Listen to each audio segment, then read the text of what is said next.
Wrestling fans around the corner, around the world, I'm Dan Marty. MJ in the house, Marty Jannetty. Oh, you don't even need to look at the phone. You don't even need to look at the watch. You know what time it is. It's Thursday night. Forget about the dark side of the ring. Forget about Impact on AXS TV. It is time for Wrestling Insiders Party with Marty. Yes. Davey Boy and Warlord got into fuss. I think I might have told this before, and I thought it was Davey Boy, but you know, it's one of those medicated days. The Warlord was the first in line with that long ass line, you know, that would do. Now, is this with Zahorian? No, this is over in somewhere in Europe. Okay. Probably say Germany or wherever. So there was a German Zahorian. Well, it was legal over there. Oh, okay. Oh, really? Yeah, that's why. But getting it back to America was the problem. Yo, wrestling fans, this Sunday, July the 25th, JTG joins us at MWF Studios in Melrose, Massachusetts for a series of Wrestling Insider tapings and live cyber autograph signing. Want to join us in studio live with JTG? Join the Boston Wrestling Patreon family at patreon.com/Boston Wrestling or pre-order your photo. JTG will autograph and personalize live on the air and give you a shout out at bostonwrestling.com. Wrestling fans around the corner, around the world, I'm Dan Marty. And I'm John Cena Sr. Johnny, the fans just haven't asked for it, they have demanded it.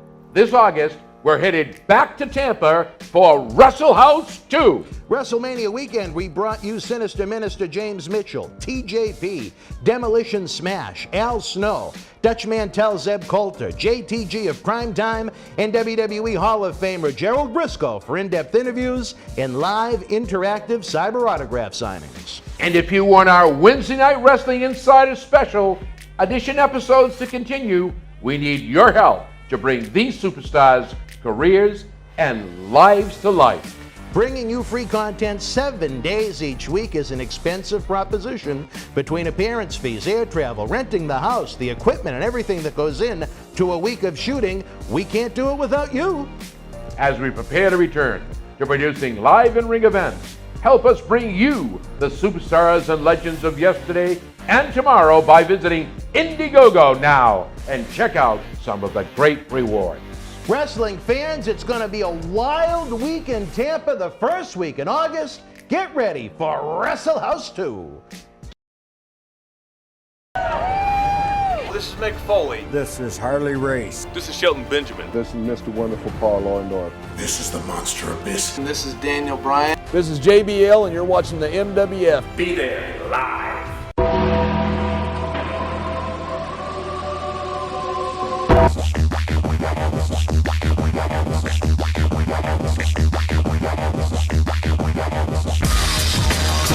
All right, wrestling fans, welcome to another installment of Wrestling Insiders Party with Marty as we continue to look at the World Wrestling Federation in the year 1990, along with the other interesting roads and anecdotes that Marty comes up with in that unique mind of his that keeps us so thoroughly entertained every Thursday night, which is why the Patreon is on fire at patreon.com/Boston Wrestling, because you want that early ad-free access. We want to see the super chat lit up, baby. We got to get Marty. Imagine if we could have Marty on every night. Oh my God. Imagine if we could fly Marty in once a week to tape several episodes. Wouldn't that be something? As long as there's only several. Well, I mean, we could talk wrestling, we could talk sports, we could talk some of your other adventures that you have outside of the ring. Legality of certain things. So I thought those were for me. They're legal. I'm just letting y'all know if y'all see him or I take one, or Charlie, these are legal. Stackers. He still might be able to referee if he took one of those.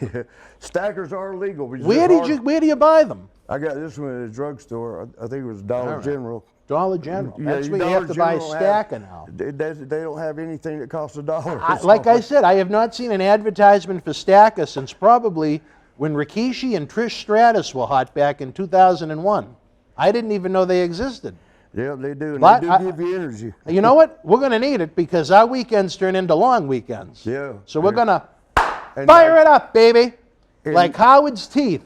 And I do a little extras here because we had to spend 2 episodes in a row, weeks in a row. So yeah, to look like I changed clothes since last week. We didn't have time. Yeah, we didn't have time. We got to get buzzing, baby. So I got just the sunglasses for this knee, And by the way, this ankle, look, it's so better now. This one's starting to go bad again. That's unbelievable. All right, Marty, as we continue. You think COVID's over by this episode?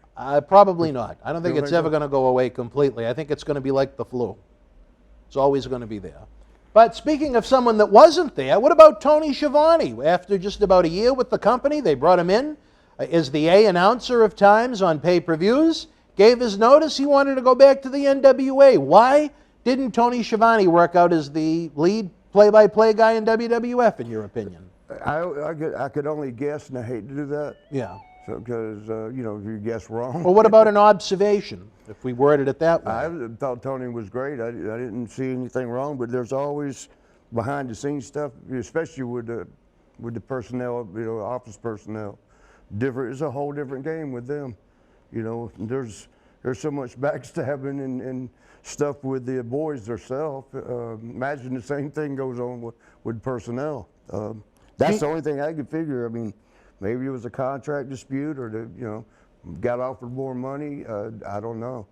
Do you think the fans...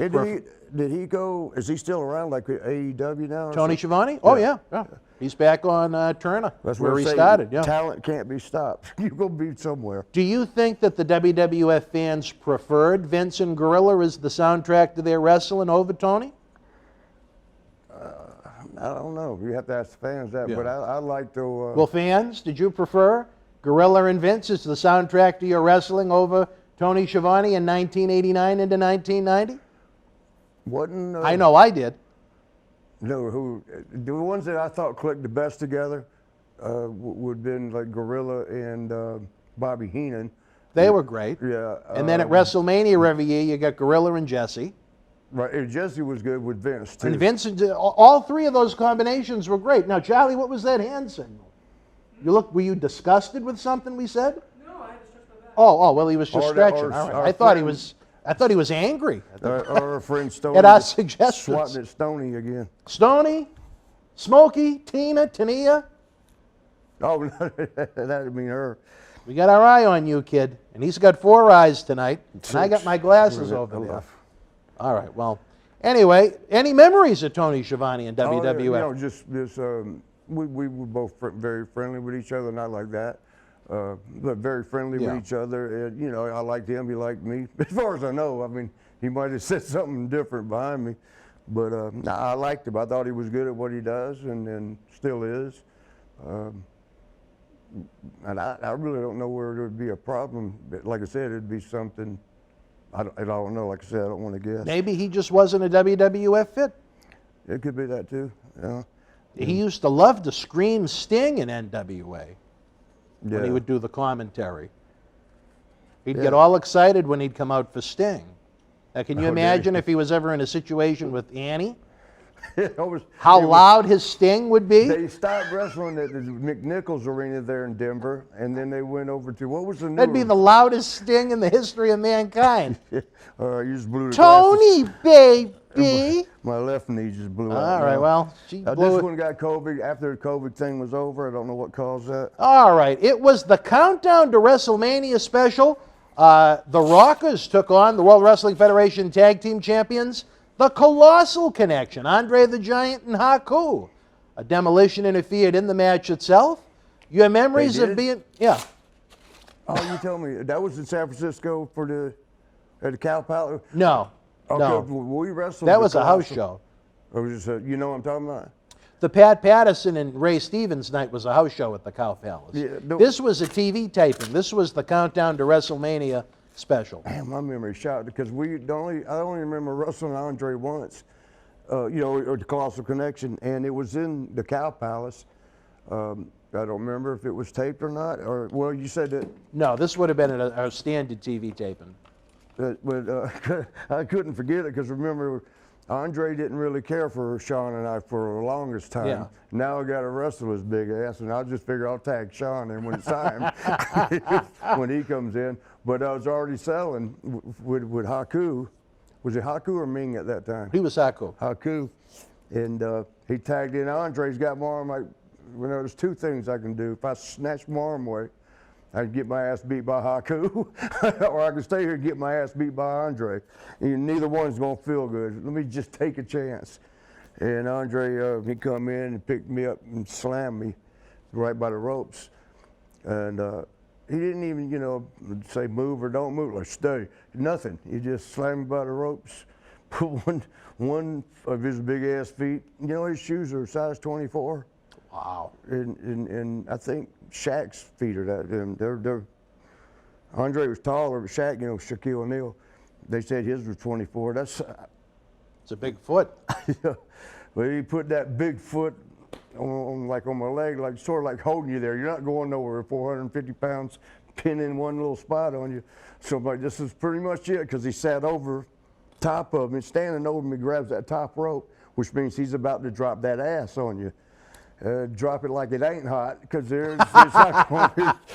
And I'm like, I'm looking around like I'm getting my last look at life, because I'm thinking he's going to get me this way. Is he? Damn it.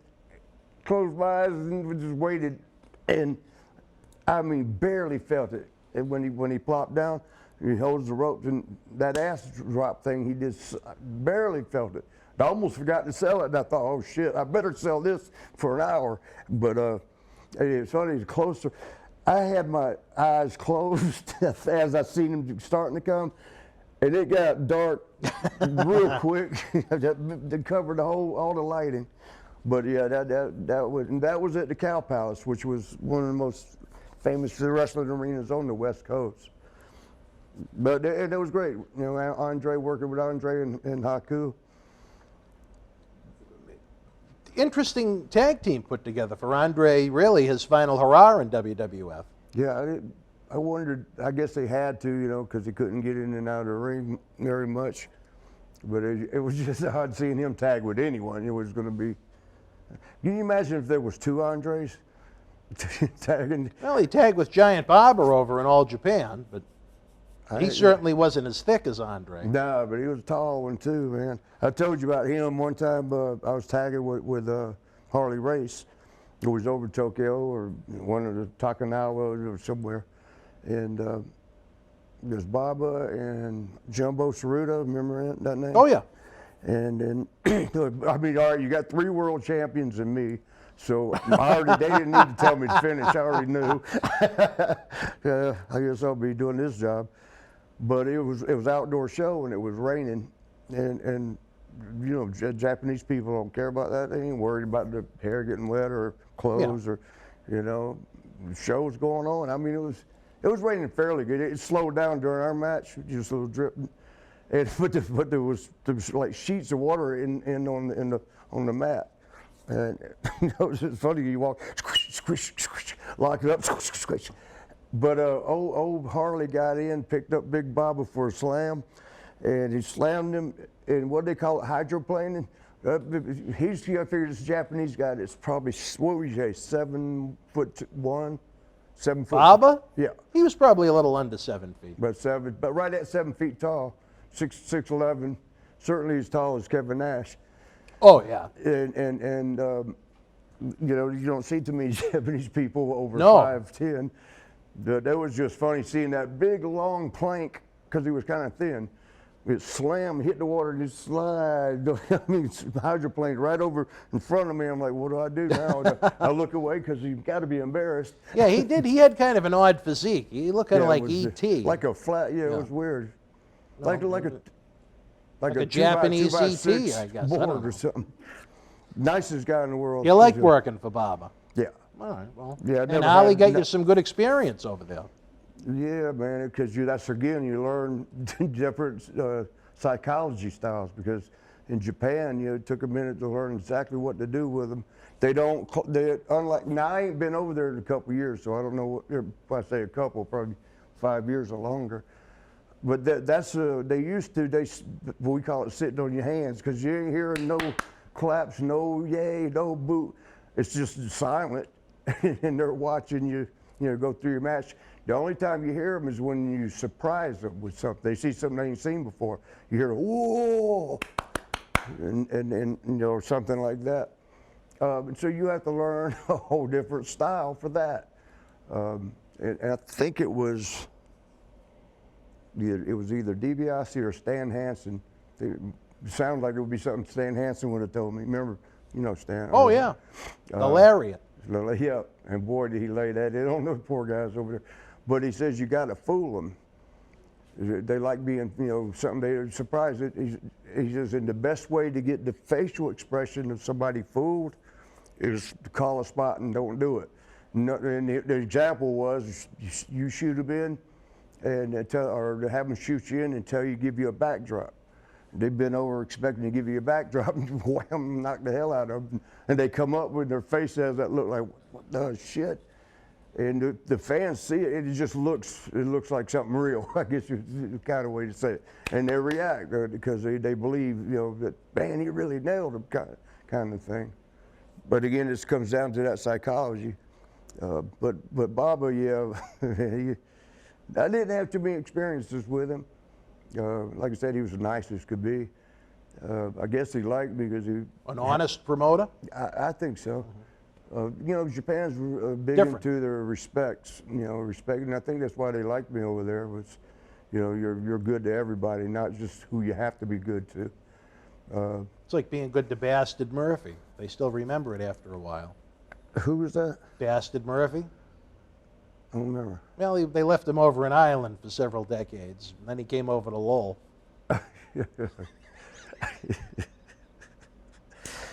Damn. All right. But anyway, back to the Giant yeah, Baba, yeah, Andre, yeah. Colossal Connection. It was one of Andre, his final matches, He was done wrestling in WWF, at least in the United States, after WrestleMania VI. So was it kind of a coup under your cap, so to speak, to be able to work the big man on his way out? Oh, Andre? Yeah. After it was over, during I was scared to death. Is that what you asked me? Yeah. Yeah. I thought, well, I was when like what I just said about the ass drop, I felt so much better, about myself. Like I ain't got to walk around and be scared no more with Andre. Now, if Annie was in there for the ass drop, how do you think she would have positioned herself? I'm just saying, I don't know.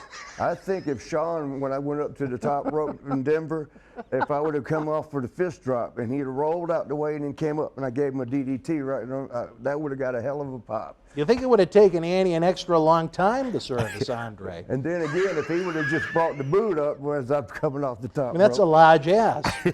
All right. Back to the world of professional wrestling. March 25th, the final live event before WrestleMania VI, Los Angeles, California. Very unique match happened that night, Marty. It was the Orient Express doing the honors for the team of Roddy Piper and Jesse the Body Ventura in a match that was taped for the pilot of a television show called Tag Team, where Roddy Piper and Jesse Ventura were going to play a wrestling tag team / cop duo, which, believe it or not, didn't really get off the ground. But do you have any memories of that? I believe you were on the show. I was on the show? I believe so. At yeah. the taping, you mean? It was I believe it was a regular house show, and they just taped that one match to use in the pilot for Tag Team, the TV show. No, I mean that's one of those cool things. That would have been cool to witness. Jesse really was done in the ring for many years. He was what? Done in the ring, wrestling. Yeah. For him to, get in there for Tag Team, the TV show. A TV show or movie? No, it was going to be a pilot for it. They were going to try and sell it as a weekly TV show, Tag Team. Oh, okay. Piper and Jesse were going to play cops that were wrestlers. Now you remember? Now I don't remember. No, you don't? No. Oh, but do you like the concept? It could have worked. Yeah. I don't know if it was the players or the viewers that didn't work it out right, but evidently it didn't work. Well, I guess you weren't paying attention to the match. You really didn't care about Tag Team. I'm not sure if it happened while I was awake. Well, we know Tanaka was probably awake.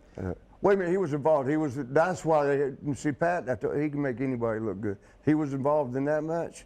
It was Piper and Jesse against the Orient Express. With Sato or Kato? Sato. Damn, I wish I'd seen it now. That's got to be somewhere around. Right? We could pull that up on YouTube, maybe. I don't know whatever happened to the footage. Like I said, it was a house show, and the television network taped it for the TV show they were trying to put together. What that show was going to be with the two of them as cops that were wrestlers, I have no idea. Yeah. But I'm sure that the match itself was probably entertaining. The Well, Orient yeah, Express but- were always good. With Piper was always Tanaka fun. is so easy to work with. I mean, and he's already, he's like, what, 5'8", weighs 190. And so the big, powerful guys who would, throw him around like a rag doll. And he knows what he's doing and when to bump and how to bump. So he had the best snap bumps in the world. The boom, bam. I mean, so hard it would knock the wind out of me watching it. But yeah, I'm sure old Pat. Hey, that girl, Pat. Well, unbelievable fans. Right now, we're going to take a brief time out. We'll be back with more Wrestling Insiders. Check out the Patreon, check out the eBay, hit that thumbs up, subscribe to the YouTube channel, costs you nothing. It helps the cause. It helps us bring in great legends like Marty. We'll be right back. The World Wrestling Federation was live at the Knight Center in Miami, Florida, Tuesday, July the 22nd, 1986. In the opening contest, Scott McGhee won a Battle Royal. WWF Tag Team Champion Davey Boy Smith beat Brutus Beefcake. Rebel Dick Slater with the win over Moondog Rex. Greg the Hammer Valentine defeated WWF Tag Team Champion The Dynamite Kid. Cowboy Bob Orton victorious over Scott McGhee. Mr. USA Tony Atlas beat the Gladiator. And in the main event, the Junkyard Dog with the win over King Kong Bundy. If you were in Miami live, share your memories in the comment section below. Use the links in the description box to keep Wrestling Legends working in our eBay store and on our world-renowned Patreon streaming service so we can bring you more interactive superstar shoot interviews to relive the good old days of professional wrestling. Check it out. Boston wrestling sports in the MWF explodes into a new year with professional wrestling content galore and need you to join our family. Every Tuesday night at 10 p.m. after our Monday Night Raw review, it's Wrestling Insiders at your house with WWE Hall of Famer Mr. USA Tony Atlas. Wednesday nights at 10 p.m. after NXT and AEW, join rotating legends on Wrestling Insiders Special Edition. Every Thursday night at 10 p.m. after our NXT and Dynamite review, it's Marty Jannetty's no-holds-barred sex, drugs, and rock and roll journey on Wrestling Insiders Party with Marty. Friday night after SmackDown, don't miss John Cena Sr.'s Wrestling Insiders Fabulous Fridays. Plus, look for classic clips, history videos, bonus live episodes, pay-per-view watch-alongs, and more. For less than a cup of coffee at Starbucks, get early ad-free access to our Wrestling Insider talk shows, our acclaimed studio shoot interview DVD library, and help keep wrestling legends working during the worst of times.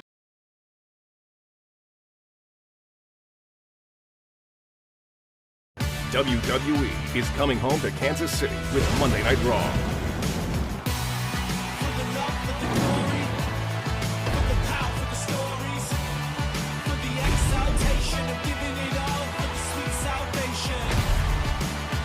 WWE is back with Monday Night Raw in Kansas City, Monday, July 26th. Tickets on sale now.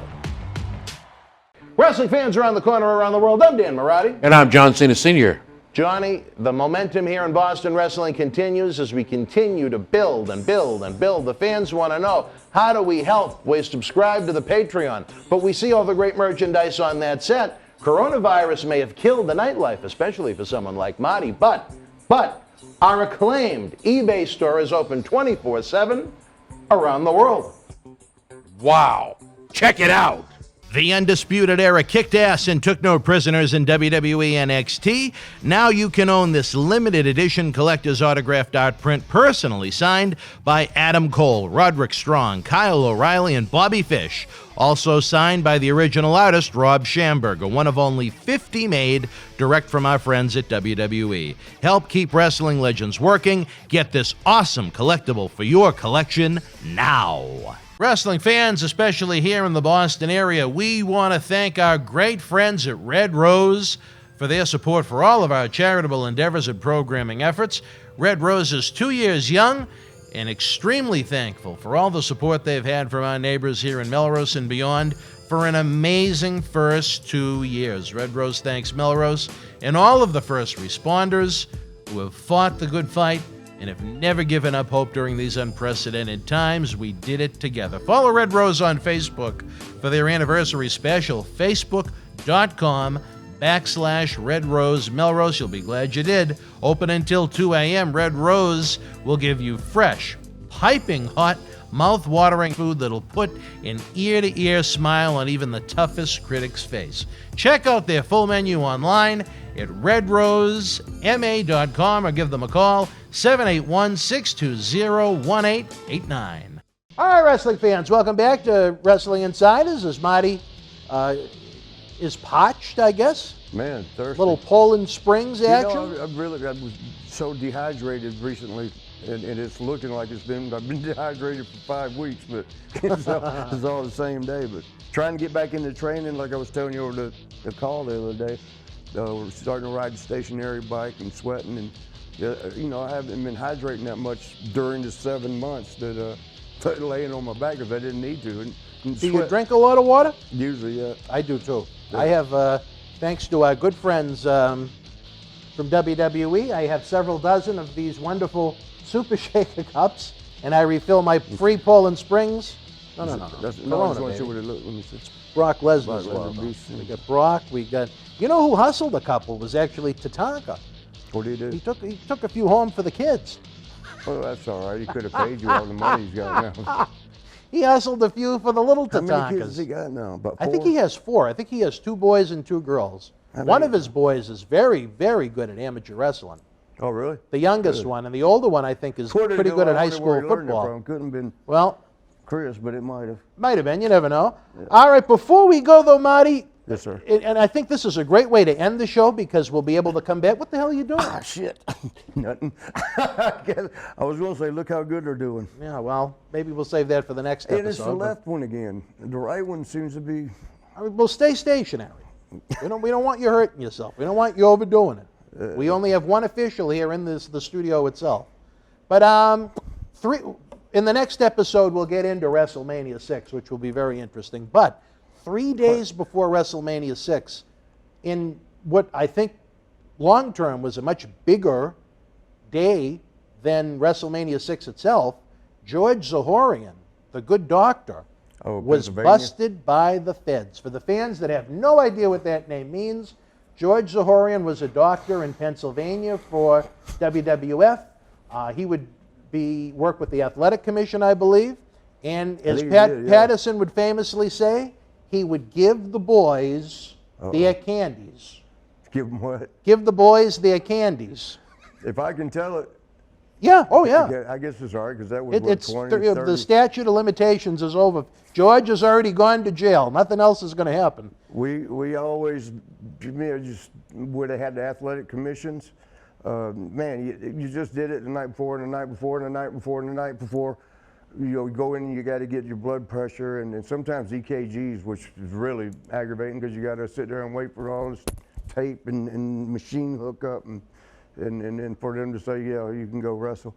But so you would the room that the like doctors would have, or the athletic commission, there'd be one guy maybe sitting there wanting to hurry up and get it over with. You have to go run them down. Sometimes you guys about to go to the ring. You can't yet. You got to get your EKG. When we went to Scranton, wherever it was that he was based out of, mainly, talking about doctor there, the good doctor, Dr. Feelgood. You knew if he was there or not, because sometimes he wouldn't show up and he would just have his crew, whoever, assistant, run the machines. But if he was there, there's a line in front of that door. It was like Space Mountain at Disney World. Yeah. There was a hell of a line waiting to see Zahorian. Yeah. And there were times, the boys would leave with literally a brown bag filled with goods. One time, somebody left with a hefty bag, but this was over in Europe. Just a second, it ain't that bad. It's going to be all right, y'all, in a few weeks. Right. High flying again. It's almost like a movie trailer talking about your foot. I know, right? But, it was Davey Boy and Warlord got into fuss. I think I might have told this before, and I thought it was Davey Boy, but it's one of those medicated days. The Warlord was the first in line with that long ass line, you know, that would do it. Was Now, over, is this with Zahorian? This is over in somewhere in Europe. Okay. Probably say Germany or wherever. So there was a German Zahorian. Well, it was legal over there. Oh, You okay. didn't have Oh, to really? be- Oh. Yeah, that's why. But getting it back to America was the problem. You know, you had to hide the hell out Would of you it. have to package it and mail it, or how would you get it back? I guess every guy had a different way. In Warlord in particular, there's the line, here's the shoot. Yeah, I heard that. What was that? A dying seagull? Well, there's some kind of woodworking guy that has a That's little what it office was. over there That's now. what it is. I must have saw, yeah. Yeah, well, why don't you invite them in? Have them sit right here and cut it. But there's the line, you know, everybody knows they can get whatever, pretty much wherever they wanted. And somehow, Now, would this be at a store or at a doctor's office? at the arena, the doctors, you know, come. The German doctor would Yeah. bring it. Okay. Yeah, and they were in their room for whatever, and they knew the American boys are coming, they're going to want, so they'd bring a bundle of it. And Warlord's first line, I mean, you know, who knows how long he had to stand there, you know, come in to be first. Davey Boy was second. The two biggest guys there are the first two in line. And old Warlord goes in for a while, and you know, I wasn't there to count the minutes, nothing. What I did see was him dragging back to a hefty bag, without exaggerating, about a 13-gallon one, but pretty much full because he only had a little bit squeezed off at the top of everything that you could imagine. And Davey Boy coming in, that's bullshit. That's fucking bullshit. You bought everything he had. That's bullshit. You got to share some. he bought every first one in. Terry, he bought everything. What kind of goods could you get from this German doctor? I get the steroid thing. You're like Just steroids. steroid. Well, you probably get. I don't know about the other, but this was a steroid binge thing. It was funny. Like I'm sitting next to Terry in the Warlord, and I'm like, "How in the hell are you gonna get all this shit across the border?"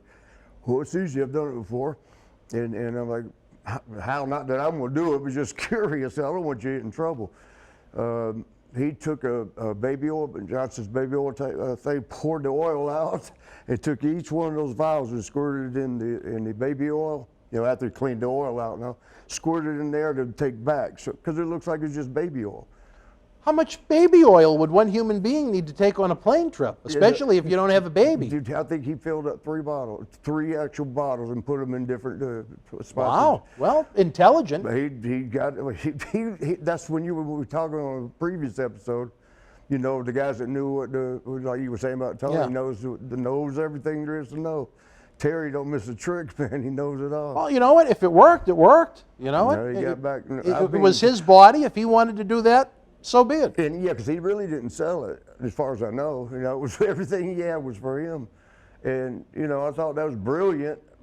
But just what if one of the other boys ratted me, goes, "You're the only one that knows," and he gave me that look like if they find out. So I kept my mouth shut. You know, so if anybody says something, he told me. Well, with Zahorian, what kind of candy could you get from him other than the steroids? Painkillers? Yeah, probably most of the doctors would give you that, you know, from all over the country. Yeah. Dr. Unger out in California, who Well, he became very famous as well. yes, yeah, he did, yeah, and he wasn't the team doctor. He was, you know, a licensed doctor out in L.A. Sure, yeah. But he loved it so much. He had his license plate. He had WWFDR doctor on his license plate. And I mean, everybody loved him. I loved him to death. You know, Well, back to Zahorian, though. What did you think of Zahorian? I liked him. We had fun cutting up. A good guy? Yeah, his favorite saying, "Oh, you know, whatever." You know, like we would say, "Yeah, whatever." He always had that double, "Well, whatever." You know, yeah, he was a super good guy. And was there any request he would say no to?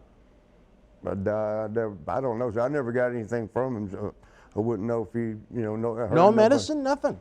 What's that? No, I know you weren't a big steroid guy, but nothing else that he No, had? the pain before I started, when one thing started going wrong, I never even bothered with the pain medicine.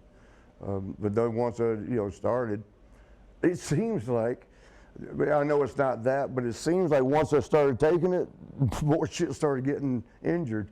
and was having to take it more often. And then So when you'd go to see Zahorian, you'd get nothing from him. no, I didn't need nothing. Really? No. But am I wrong though in saying that there were some guys that would literally leave with brown bags filled with stuff? Oh yeah, Yeah. In fact, It's like they were going grocery if shopping. If you pre-ordered, he'd have it ready.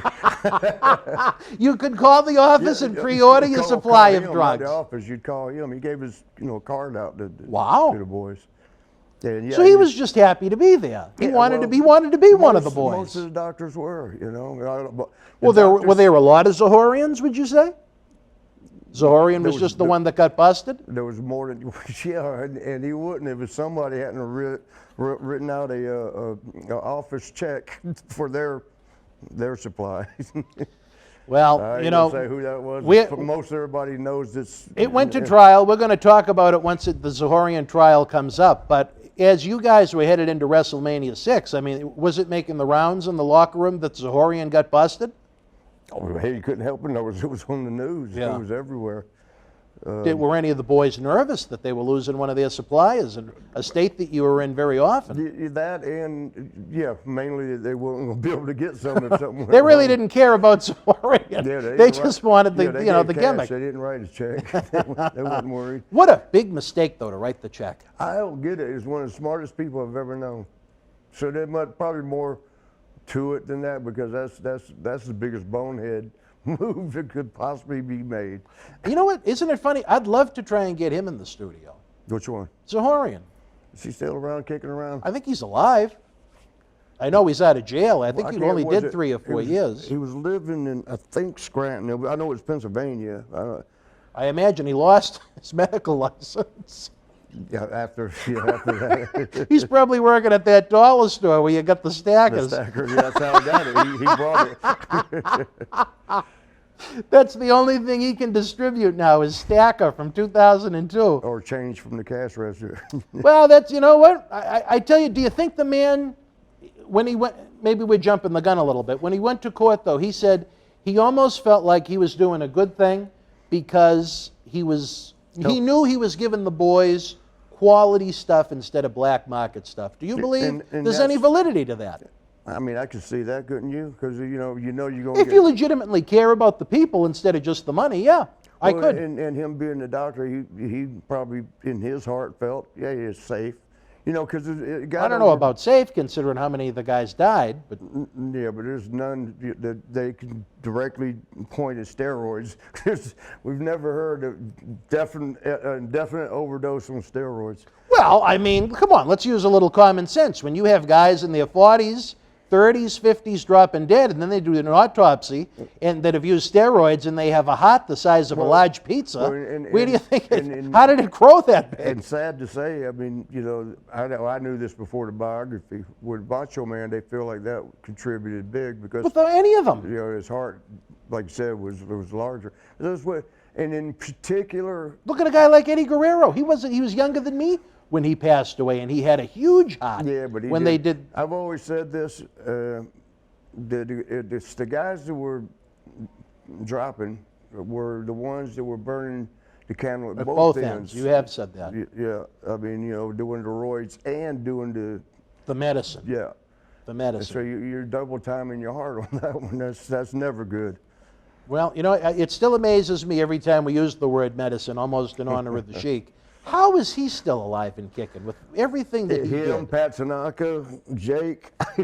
But the Sheik is an animal of a different kind.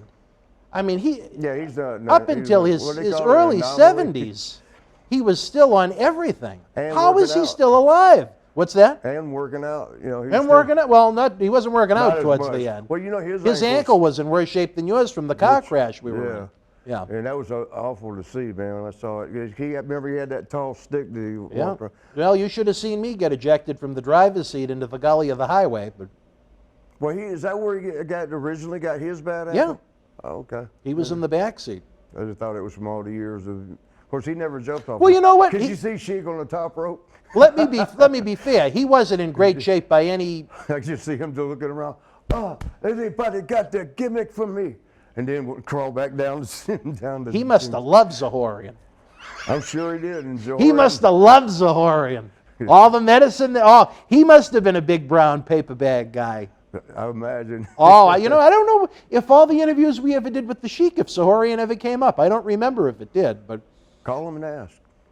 I don't like bothering him because, like I said, now he sounds so lethargic and tired. And, it sounds like you're bothering him. I saw, I saw him at WrestleMania. Not WrestleMania. Yeah, it was WrestleMania, but it was the WrestleCon, which is usually the night before. I guess. Yeah. The one in New York. So that'd been what, about 3 years ago. If it was the one in New York, they would have been 2 years ago. 2 years ago. It was nice. As much as I've knocked Tony recently, me and him went up and we had a nice little reunion with It the was Sheik. actually in Brooklyn, right? Brooklyn. No, it was right in Times Square. WrestleMania or WrestleCon. WrestleCon, yeah. Okay. WrestleMania was in Brooklyn. MetLife Stadium in New Jersey. Oh, was it? All of the other Raw, SmackDown, NXT, that's that right. was at the Barclays in Brooklyn. Good God, it's only 2 years ago, and I can't remember. Well, it's a lot to keep track of, Marty. But, and you're still, you were still partying back then. But I saw Sheik over. He was signing over in the corner from where I was. Saw him. I had to go run over and talk to him, and he had it corded off. For the rest of us, you're just right there with the fans, and there's, some of them are overzealous, and their spit's coming out like you did a while ago, and you're signing. Your hands are already wet, and they think you're sweating, and that's saliva from everybody coming through here and cackling and hee, and we're getting stuff on. But they and the money he made that weekend, $50 a shot.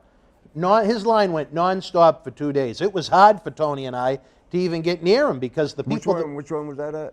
That was the one in New York at Times Square. Oh, so you came through. You didn't come over and say hello to me? I didn't know you then. It didn't matter. Well, I didn't have time to make the rounds to 200 people. Did you get to see Hacksaw? He was there. He was on the other end from where Sheik was at. There were so many people there was that a weekend. Oh my God! But I just tell made you, a lot of money, so I'm sure Sheik did.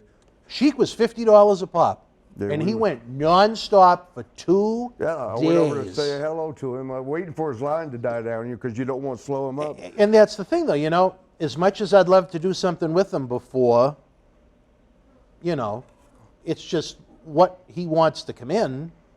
You're talking a small fortune. He's like my boy Rod Van Dam.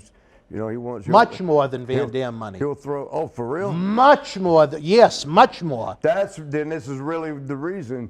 Much more. He doesn't want to. He doesn't want to get out of the house. Right, Rob don't want to go nowhere. He don't want to do that crap. So he'll throw, $25,000, and they say yes. He's like, damn, I got to do it now. We worked with him. I liked him an awful lot. Rob's a great guy, man. The only problem. He watches his show regularly. Does he? Yeah. Well, RVD, switch to the center camera. Jackie, come on, for Christ's sakes. We're not joking, kid. Him and Howard are talking about teeth. They're obviously paying zero attention to us in the other room. Howard! Oh, there they go. RVD, if you're at the Cauliflower Alley Club in Vegas this year, we'll figure something out. Pop by the suite we're going to get. We'd love to have you on the show and do an interview, especially where we're going to be doing some ECW-themed episodes. I think it would be a lot of fun. When we did a show with him, Oscar and a woman that went to jail for fraud actually put the show together, but they had me assist in it. And then the woman that went to jail for fraud wound up drinking too much the night before, so there was no one to run Rob Van Dam's autograph gimmick. So guess who wound up having to run? You didn't. I did. And he was in an SUV enjoying a little, Hey, that's all right. you know what time, Yeah, with a very lovely lady.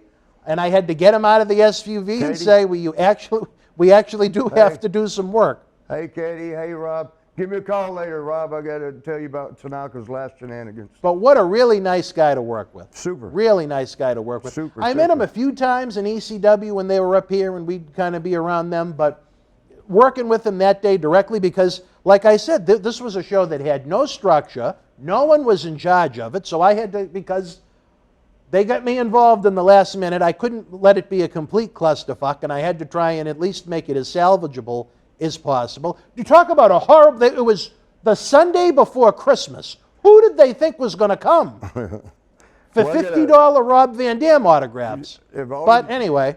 And you just said a wrestling term, well, probably a term everywhere, that I really don't understand. What is a clusterfuck? It's a cluster of a disaster, and you just got to throw the F word in for Well, I extra knew that emphasis. part, but where do you think? Where did that? Where did the original term come? I have no idea. Where did you see a bunch of people and call it a clusterfuck? Maybe it's what happened at Zahorian's office when the feds came and the paper shredder went off. Or I hate to say it, I would call any session with Dan and Annie, that would be Denver. So I was wrestling in Denver. That's where if I had Annie to was cut myself off, didn't I? if Annie was coming here, I would wind up in Denver. But that's where my ass wants to be. All right, wrestling fans, we're running out of time now. When we come back next week, we're going to be talking about the big one, April 1st, 1990, the Ultimate Challenge from the Sky Dome in Toronto, Ontario, Canada. We can only be talking about WrestleMania 6. You know that wasn't the actual date. It wasn't April 1st? No, it was advertised on that date. Because it was an April Fool's joke. Okay, anyway, Sky Dome set the record at 63,176. Was that the official number? Or 60, or the made-up number that they advertised? One or the other. I don't know if it was their first sellout. I think it was, because Sky Dome was fairly new. Yes, yeah, because the Blue Jays, I think they split their '89 season, half in, I think it was Exhibition Stadium, the old one, and then they moved into the Sky Dome halfway through the season. So the building itself was very, very, almost brand new. You're right about that. Yeah, and it was their first sellout. Bigger than a baseball crowd. And I think, it would probably everything there for a while. And I ain't sure about this, but I think they came back a few years later and then broke that record. But I may be wrong on that. Yeah, I know they set one record that was pretty up there. They came back, they did 6 and 18 at the Sky Dome. Is that what it was? Yeah. When they did Hogan and Rock was the other one. And then everybody got up and left during Triple H in the main event. Why, who do you have? Jericho. That was a bad match? Or they just didn't care? They came for Hogan and Rock and Austin and Scott Hall, and then so they had enough. And they put them on before intermission. Right. Well, Man. yeah. I hate that. Look, you're getting paid main event money. I mean, I'm telling you this. So you go ahead and wrestle main event and deal with the crowd. They don't want to deal with the crowd out there. I would say a third of the crowd left during Triple H and Jericho, which was sad. They went out. The angle sucked, too. I mean, they built it around Triple H and Stephanie more than Triple H and Jericho. But anyway, wrestling fans, we're running out of time. We're getting ready to go live here for a cyber signing Q&A that you've probably already seen. But for Marty Jannetty, as he continues to work over his foot, Mel Phillips style. We're going to do a live signing for this. When is the next one? In about 10 minutes. So we got to. No, I mean for these people watching now. By the time this episode is, when you come back in the late summer or early fall. Oh, okay. So we can't tell them what. I don't know the date. Anyway, we got more cyber signings. We got more coming, baby. For Marty, his foot, his boot, his phone, his statues. We'll see you next week as we continue the party with Marty. You and yours, be well, stay healthy. Good night. And find my phone. Thank you for joining us. Please give the video a big thumbs up, leave us a comment, and subscribe to the channel to enjoy more great content. Don't forget, you can help keep wrestling legends working. Check out our eBay store and join the Boston Wrestling family at patreon.com/Boston Wrestling so we can produce more in-depth shoot interviews.